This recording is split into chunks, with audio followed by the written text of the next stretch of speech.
Well, Suella Braverman has thrown a huge bomb into Downing Street. Just a few hours ago, the former Home Secretary revealed her letter to the Prime Minister, and it's brutal. Suella savages Sunak over the course of 3 explosive pages, the likes of which have never really been seen before in British politics. Someone needs to be honest, she says. Your plan is not working. We have endured record election defeats. Your resets have failed, and we are running out of time. You need to change course urgently. But she goes further. And tonight, the Prime Minister stands accused of being a con man. She says, as you know, I accepted your offer to serve as Home Secretary in October 2022 on certain conditions. These included, number 1, reduce overall legal migration. Number 2, stopping the small boats, even if it means bypassing the ECHR. She goes on, I trusted you. It is generally agreed that my support was pivotal as a factor in winning the leadership contest and thus enabling you to become Prime Minister. She thinks he lied.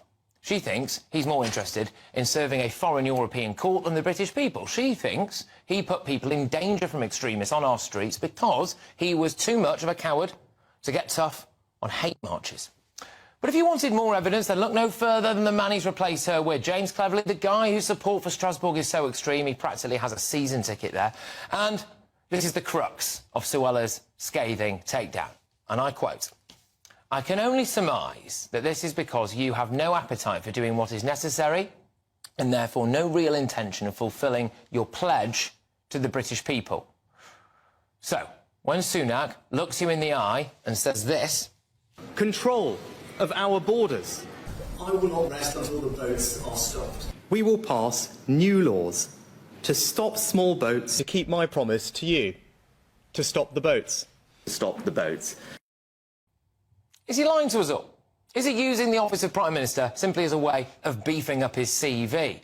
But he's not getting away with it, and tonight I can reveal brand new and exclusive polling data carried out for us by the best pollster in the business, it's Matt Goodwin, which shows, amongst other things, a majority of 2019 Conservative voters didn't want Braverman sacked, just 23% of Tories strongly approve of Braverman's sacking, and just 11% of Tories strongly approve of Cameron coming back.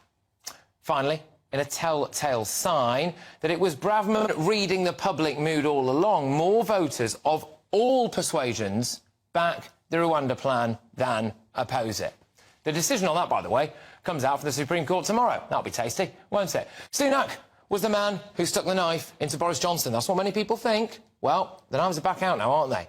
And he's on the receiving end. Now, before I get my panel's unmissable reaction to another extraordinary day in British politics, let me bring in the man responsible for that bombshell polling I was revealing to you just a moment ago. It's top pollster and academic, Matt Goodwin. Matt, thank you very, very much. Now, look, there's loads to go at here, OK? Absolutely loads to go at. Pretty damning, though, your polls. I'm going to throw it over to you in the sense that, clearly, and in terms of the Tory voters who voted Tory in 2019, they didn't really want Suella to go, and they do back Rwanda.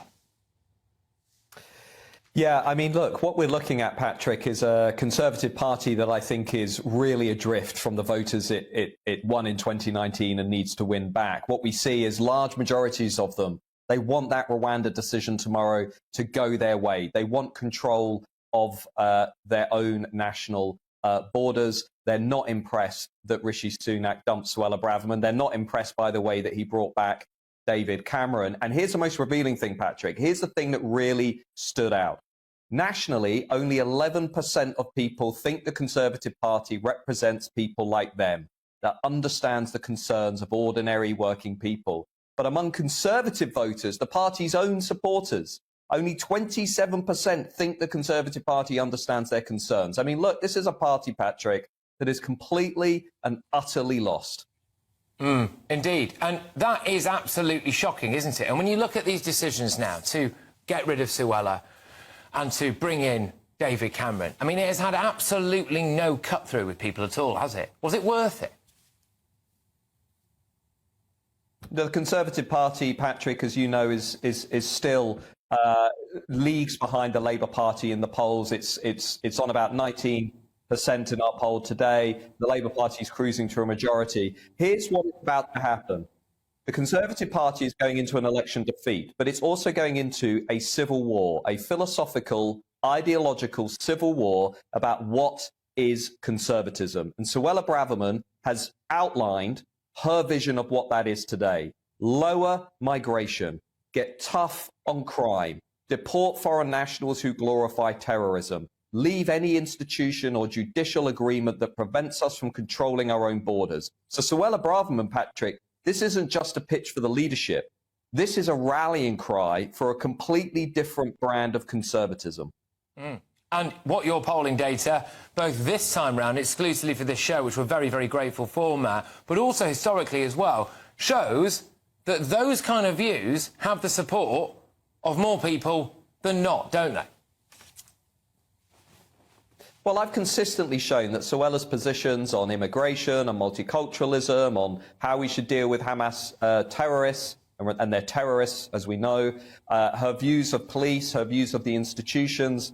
Patrick, these aren't just 51% positions. These are 65, 70% positions. So, you know, Rishi Sunak has tried to cover up this by appointing Esther McVey as a minister for woke and whatever. But I think he's fundamentally gone wrong here, because there's no frontline conservative now that is speaking loudly and clearly to voters who want serious action on these issues. I'm sending this polling to number 10 tomorrow morning, Patrick, and I'm going to say with that polling, if you guys don't get back in touch with the 2019 Conservative voters, your defeat, it's going to be more devastating than 1997. I mean, this is a sort of, you know, survival event for the Conservative Party on these kinds of numbers. And I don't really think Rishi Sunak gets it, Patrick. I just don't think he understands who's voting for the party and why they're voting for the party.